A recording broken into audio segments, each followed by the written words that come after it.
Catherine point of view. Napairap ako nang makita kong mag-flash muli sa screen ng cellphone ko ang pangalan ni Luis. Wala pang 3 hours pero pang 22 missed calls niya na ngayon at 11 messages na rin ang natanggap ko mula sa kanya. Akala mo naman ay hindi mabubuhay ng walang alala yung isang yun ah.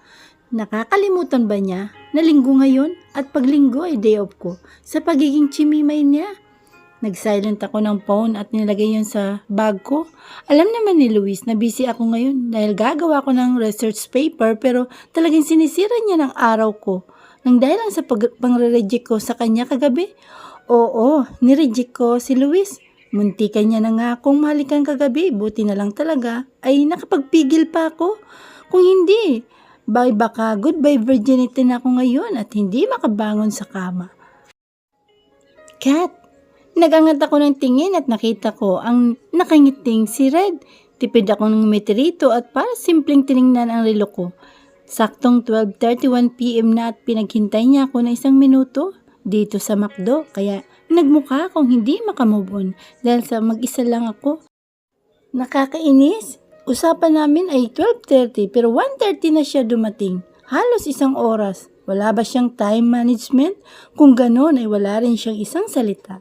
Nabubweset ako pag may late sa usapan. Buti na lang ay sakto lang ang dating ko. May gusto ka ba munang kainin bago tayo pumunta sa ospital? Nakangiti itong umupo sa tapat ko at taimtim na nakatingin sa akin. Kung hindi lang siya ang nag-insist na maging partner ko sa research na to ay mas gugustin ko pa ang mag-solo. Che, bad trip ako ngayong umaga. Una dahil kay Luis. Pangalawa dahil sa late si Red. Ano kayang pangatlo? Ito ba ang karma ko sa pagtanggi ko kay Luis kagabi at pagpapalaya sa kanya sa bahay namin? Kahit umuulan na, che, nag-iingat lang naman ako.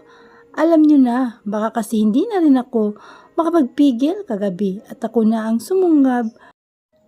Kay Luis, tigilan mo na yan, Kat. Ang kakaisip ng kung ano-ano, focus kailangan yung matapos sa research.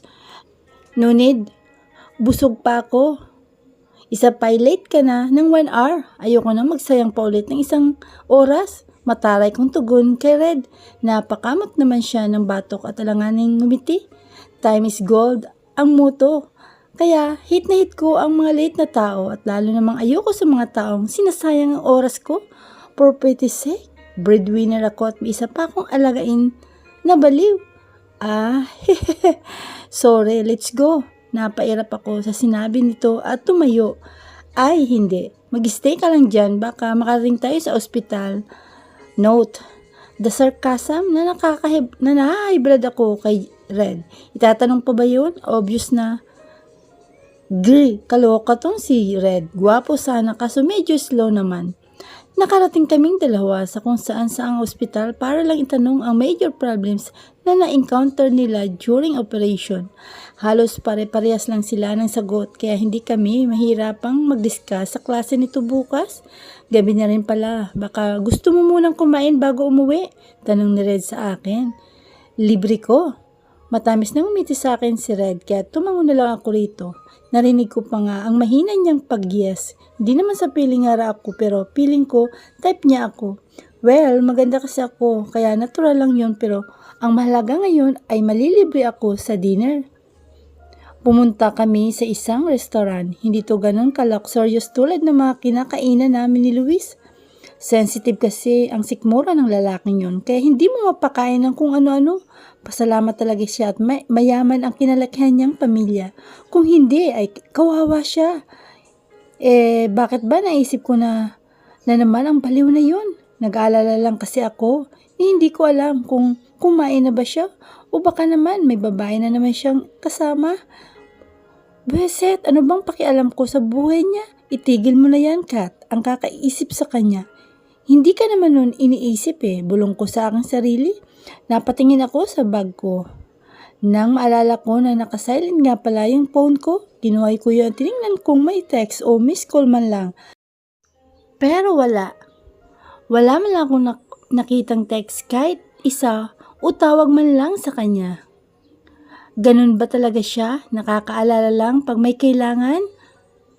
Ang sama-sama niya, nakakainis. Kat, anong gusto mong orderin? Nag-angat ako ng tingin na magsalita si Red. Muntikan ko nang makalimutan na may kasama nga pala ko. Focus ka, Kat. Mag-enjoy ka naman sa iba. Hindi yung puro sa kanya na lang umiikot ang isip mo at buhay mo. Pilit kong pinapakalma ang sarili ko sa inis. Kay Luis, ayoko kasing magtaray kay Red. Mabait naman siya sa akin kaya dapat lang na maging mabait din ako sa kanya. Kahit ano, ikaw ang bahala. Pilit akong ngumiti rito at nginitian niya naman ako na dahilan ng paglabas ng dimple niya. Sana lang talaga hindi tunog mataray ang pagsagot ko sa kanya. 2 stick at 2 red tea. Pa-add na rin kami ng Mojos at crab soap. Red, make it 3 please.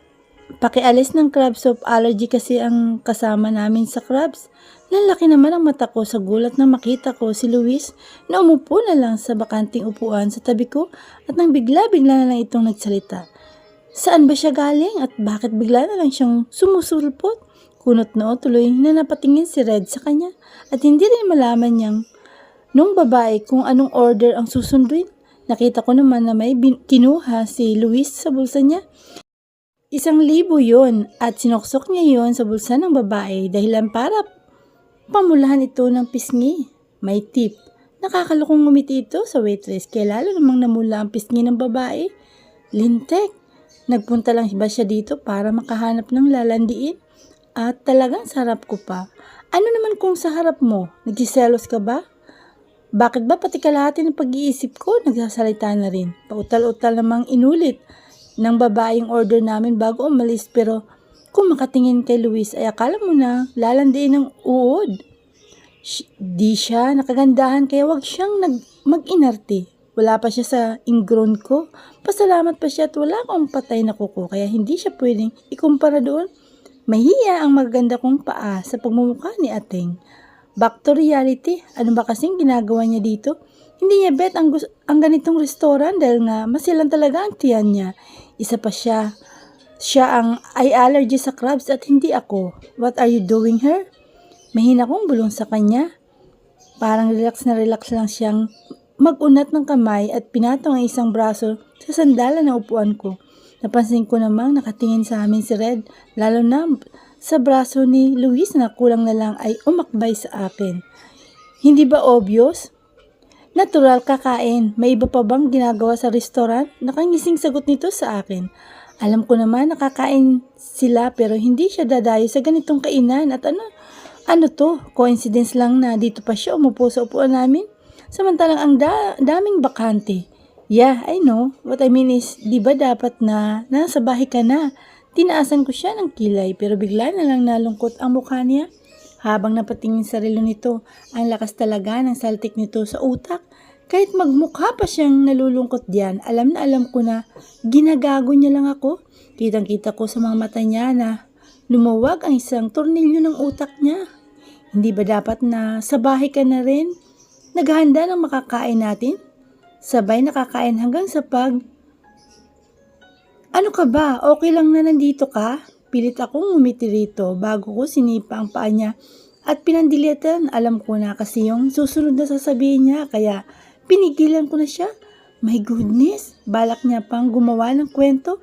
Oo, may pagnanasa ako sa kanya pero para ipangalandakan yun sa public at sa harap ni Red ay hindi tama.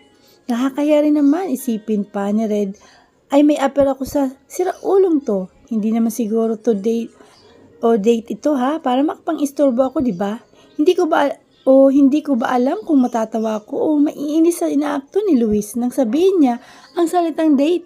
Talagang pinagdiinan pa niya ang salitang date habang nakatingin pa kay Red. Kung hindi ko lang siya kilala, baka iisipin ko na nagsiselos siya kay Red. Pero knowing him, hindi siya ang taong naniniwala sa salitang love dahil mas pinapahalaga niya ang salitang and there's always a contrary between love and sex.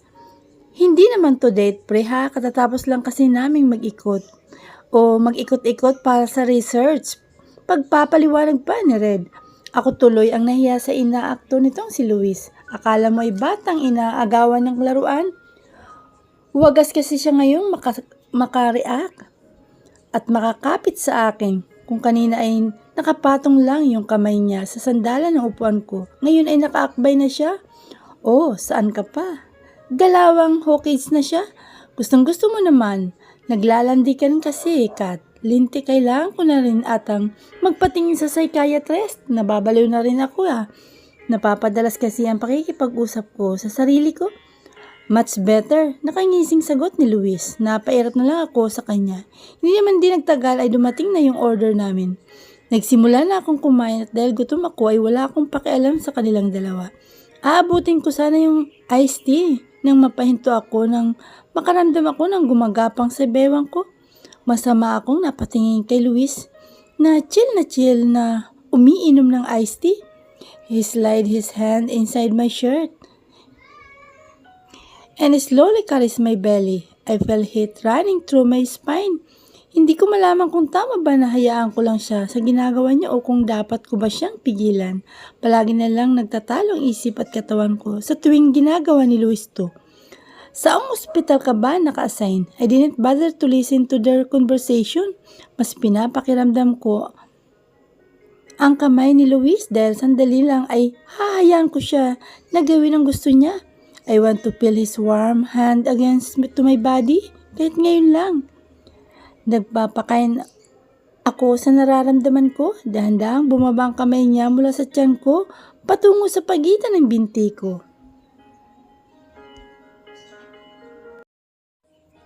Nataranta kong nasagi ang baso na may tubig pero aksidente yung itumapon sa akin. Shit! Ayos ka lang? Tanong ni Red nang bigla na lang akong mapatayo dahil sa basang-basa ang suot kong short. Walang hiya, lahat bang nang gagawin ko ay palpak? I think we need to go. Masama na kasi ang pakiramdam ni Kat. Tumay na rin si Luis at si Red. Pinunasan naman ni Luis ang damit at short ko ng panyo niya. Mukhang kailangan ko na nga umuwi. Basang-basa na rin kasi ako. Isa pa'y nahiya akong humarap kay Red. Kahit hindi niya nakita yun ay para namang nilabastangan ko siya dahil gumagawa kami ng milagro sa harap niya. My goodness, hindi ko akalain na bibigyan o sa kalukuhan ni Luis. Okay, magpahinga ka mabuti ha. Tumango na lang ako kay Red at nagmamadaling lumabas ng restaurant.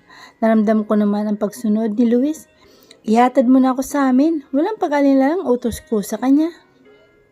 Pagkasakay ko sa Max niya, nakita ko naman na ngumiti ito ng nakakaloko bago pinaandar ang makina ng sasakyan. As I thought, don't you want to stay on my place? Nakangising tanong nito na ikinairap ko naman. Mag-stay sa unit niya? Hindi na bali. Mahirap na baka marip niya pa ako doon. No thanks, I'm wet. Isa pa, basang-basa na rin ako. Kailangan ko nang magpalit ng damit at magpahinga. Narinig ko naman ang mahinang pagtawa nito. Dahil ng pagtaas ng kilay ko. Seryosong-seryoso ako rito tapos tatawa-tawa lang siya. Lagi na lang ako naiinsulto sa ginagawa niya. May nakakatawa ba sa sinasabi ko? Umiiling naman ito at marahan na tinapik ang balikat ko. I know you're wet. Ha, Kat? Sabay kindat nito at pinaandar na ang sasakyan. Nag-init ang magkaibila kong pisngi sa sinasabi niya. Damn, puro kahiya na lang talaga ang sinapit ko pag siya ang kasama. Hindi ko na lang siya pinansin at tinuon ang atensyon sa labas. Napasimangot ako nang mapansing hindi ito ang daan patungo sa bahay. Kunot noo ko siyang tiningnan na nachichill lang sa pagmamaniho.